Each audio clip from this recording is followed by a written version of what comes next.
महाराष्ट्र सध्या अक्षरशः तापून निघालाय. एप्रिल आणि मे महिन्यातल्या प्रचंड उकाड्याने नागरिक हैराण झालेत. विदर्भात अनेक ठिकाणी तापमान 45 ते 47 अंशाच्या पुढे गेलंय. तर पुणे, मुंबई आणि मराठवाड्यात रात्री सुद्धा उष्ण वारे जाणवायला लागलेत.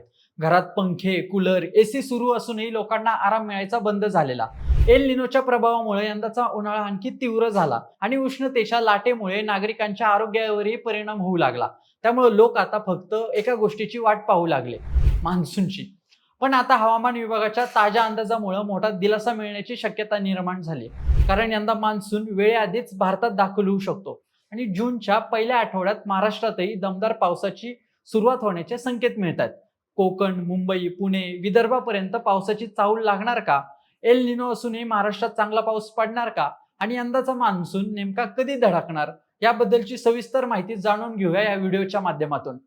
नमस्कार, मी स्वप्नील आणि तुम्हाला तर माहिती आपला विषयच भारी.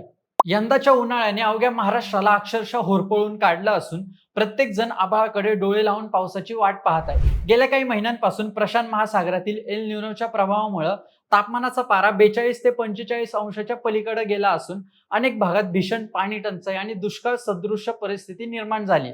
मात्र आता हवामान विभागाकडून दिलासादायक बातमी समोर येते. यंदा मान्सूनचं आगमन वेळेपूर्वीच होणार असल्याचे संकेत मिळतात.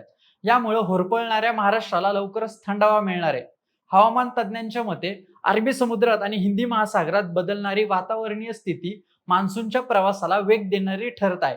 मान्सून दरवर्षी साधारणपणे 1 जूनच्या सुमारास केरळमध्ये दाखल होतो, परंतु यावर्षी तो 17 मे ते 20 मेच्या आसपास केरळच्या किनारपट्टीवर धडकणार आहे, अशी दाट शक्यता वर्तवली जाते.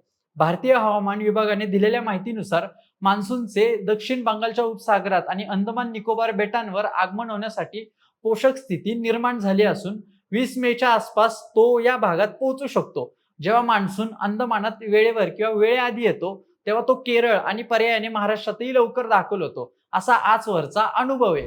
महाराष्ट्राचा विचार केला तर मान्सून हा महाराष्ट्रात 7 ते 10 जूनच्या दरम्यान कोकण राज्यात प्रवेश करतो. मात्र यंदाची वेगवान प्रगती पाहता जूनच्या दुसऱ्या आठवड्यात मान्सून मुंबई किंवा तळ कोकणात सक्रिय होऊ शकतो. कोकण किनारपट्टीवर सुरुवातीचा पाऊस झाल्यानंतर तो वेगाने सह्याद्री ओलांडून पश्चिम महाराष्ट्र आणि मराठवाड्याकडे वाटचाल करेल. विदर्भ आणि खानदेशातही जूनच्या दुसऱ्या पंधरवड्यात पावसाची दमदार हजेरी लागण्याची चिन्ह आहेत. त्यासोबत महाराष्ट्रात एल निनोचा प्रभाव ओसरत असून आता ला निना परिस्थिती निर्माण होण्यास सुरुवात झाली आहे. ला निना म्हणजे समुद्राच्या पृष्ठभागाचे तापमान कमी होणं, जे भारतीय मान्सूनसाठी अत्यंत फायदेशीर मानलं जातं. यामुळेच यंदा पाऊस सरासरीपेक्षा जास्त किंवा चांगल्या प्रमाणात होण्याची शक्यता आहे. गेल्या काही महिन्यांपासून जगभरात उष्णतेचा कहर वाढवणारा एल निनो आता हळूहळू कमजोर होत असल्याचे संकेत देखील हवामान तज्ज्ञ देत आहेत. प्रशांत महासागरातील पाण्याचं वाढलेलं तापमान आता कमी होऊ लागलं असून वातावरणातील वाऱ्यांच्या हालचालींमध्ये बदल दिसू लागलाय. एल निनो सक्रिय असताना भारतासह अनेक देशांमध्ये प्रचंड उकाडा, उष्णतेच्या लाटा आणि कमी पावसाची भीती निर्माण झाली होती. महाराष्ट्रातही एप्रिल मे महिन्यात नागरिकांना तीव्र उन्हाचा सामना करावा लागला. पण आता समुद्राच्या तापमानात हळूहळू घट होत असल्यामुळं एल निनोचा प्रभाव कमी होण्याची शक्यता व्यक्त केली जाते. त्यामुळे महाराष्ट्रात जून महिन्यापासून वातावरणात ओलावा वाढू शकतो आणि पावसाची चांगली सुरुवात होऊ शकते. मात्र तज्ज्ञांच्या मते एल निनो पूर्णपणे संपलेला नसून त्याचा परिणाम काही प्रमाणात अजूनही जाणवू शकतो. त्यामुळे यंदाचा मान्सून सुरुवातीला चांगला असला तरी पुढील काही महिन्यात पावसाचे वितरण कसं राहतं याकडे संपूर्ण देशाचं लक्ष लागलंय. या मान्सूनच्या लवकर येण्याने सर्वसामान्यांसाठी ही बातमी सुखाची असली तरी बळीराजासाठी हा मान्सून दिलासा आणि सावधानता अशा दोन्ही गोष्टी घेऊन येतोय.